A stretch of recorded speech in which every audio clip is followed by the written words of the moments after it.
So what she was doing there is a mystery. Or why, well, I know what she was doing there. But why she would do that is something I'm really trying to put together by retracing her steps. She found herself in a lot of trouble. One of the very first things I learned about her is that in 1956, she was tried for capital murder. Apparently, she was 40. Actually, this murder happened in 1954. She was 42 years old. And she had a beef with a woman that named Edna Robinson, or Edna Monesque. Sometimes she called herself Edna Monesque. Both of them were people that from time to time participated in prostitution, and at what level, whether they had their own houses or they operate on their own just as freelancers or whatever it was.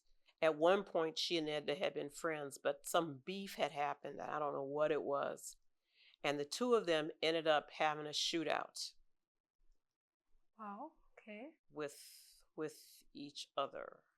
The newspaper at the time in Fairbanks is called the Fairbanks Daily Miner, and they wrote about this incident and this trial extensively. But I have since learned that you have to be really careful about what the newspaper has to say, particularly about a black woman, particularly about a notorious black woman at that particular time. And the way the newspaper sold newspapers, as we know, when it came to this story, was to say these two women decided to have basically a high noon shootout at the OK Corral standoff duel over a boyfriend. So, fill in the blanks. Well, you have an older middle-aged woman and you have a young girl, and then then there's some man in the middle, and now they're fighting over man. That is absolutely not what happened. And we looked for a long time for this trial transcript, many years. I think about 5 years we've been looking for it, and we were finally able to find it. And in that trial transcript, there are all kinds of characters. For instance, the prosecuting attorney was Ted Stevens, who was the notorious Alaska senator who was run out of office in disgrace for basically stealing federal funds up there that belonged to Alaska. He at the time was a young prosecutor. Nevada's lawyer was the previous prosecutor who had lost his job for Ted Stevens to have the job. So even her trial was not even really about her. It was the beef between these two lawyers. Wow.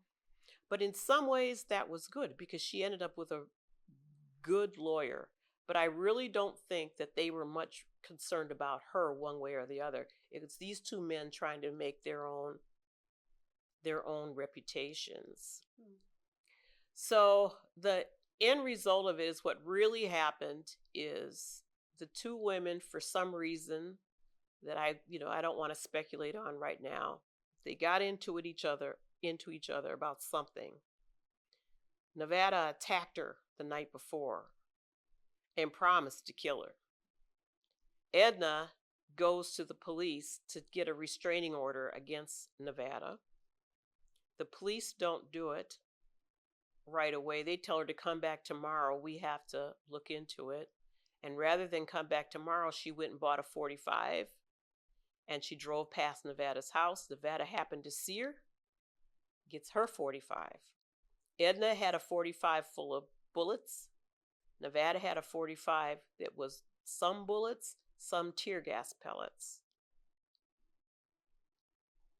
Edna came around the corner and saw Nevada and started right away firing at her. She exited her car, used her car for a shield, and started running around to try to shoot Nevada.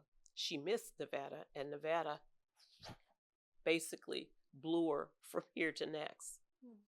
She didn't die right away because at first she was hit in the face with a tear gas pellet, which is interesting. When I first heard about tear gas pellets, I thought, oh, this is just aggression of high order. But really, what Nevada really didn't want to kill her, she wanted to stop her. You know, apparently the tear gas pellet won't kill you, but it will stop you. But just in case she's wrong, she had some bullets in there. But they came to kill. She died a few hours later. So they charged her with first-degree murder, which was an overcharge, basically. It's a capital crime. So the jury, if they found her guilty, she was also going to be executed. That's all there was to it. And it had to be a unanimous decision. But Nevada is like a cat with 9 lives. And one of the jurors, the day the trial went to the case went to the jury, one of the jurors sent a doctor note saying she was too drunk. She couldn't participate. It's too much stress. She's too drunk. And they put an alternate in, the only black juror, alternate juror, or juror period. They put him in there, and they came back with an acquittal.